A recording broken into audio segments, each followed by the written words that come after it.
ఎప్పుడైనా సరే మీరు యూపీఎస్సీయో స్టేట్ సివిల్ సర్వీసెసో లేదా మీరు ఒక కామన్ మ్యాన్ కూడా అయి ఉండొచ్చు, ఒక కామన్ సిటిజన్ కూడా అయి ఉండొచ్చు.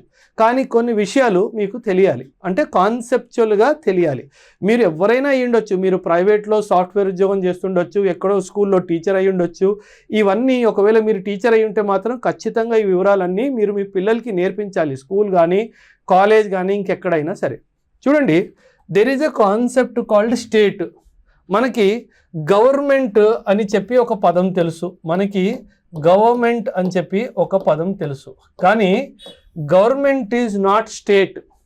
స్టేట్కి ముఖ్యంగా 4 అంశాలు ఉంటాయన్నమాట. ఒకటి పాపులేషన్, అంటే మీరు నేను అందరం కలిస్తే పాపులేషన్, ఒక అంశము గవర్నమెంట్. ఇంకొక అంశము టెరిటరీ, అంటే మన సరిహద్దు, మన దేశ సరిహద్దులు అన్నీ కలిపి టెరిటరీ. 4వది sovereignty, SOVEREIGNTY. సావర్నిటీ అంటే ఒక విధంగా చెప్పాలంటే మన స్వతంత్రము, మనం స్వేచ్ఛగా తీసుకునే దేశానికి సంబంధించిన నిర్ణయాలు. ఈ 4 కలిపితే స్టేట్ అవుతుంది. అంటే గవర్నమెంట్ ఒక్కటే స్టేట్ కాదు. ఇది మాత్రం నేను మీకు చెప్పాల్సిన ఉద్దేశం ఉంది కాబట్టి ఇలా నేను డయాగ్రామ్ వేసి మీకు అన్ని విషయాలు చెప్తున్నాను.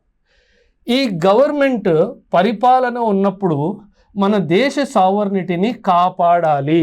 ఇది గవర్నమెంట్ యొక్క బాధ్యత.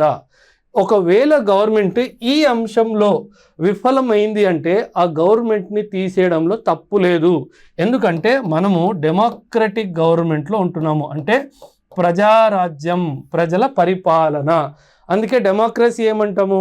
Democracy is of the people, for the people and by the people అంటాము. కానీ దేనికోసము? ఇప్పుడు ఇక్కడ పాపులేషన్ ఉంది, ఇక్కడ సావర్నిటీ ఉంది, ఇక్కడ టెరిటరీ ఉంది. అంటే ఏంటి?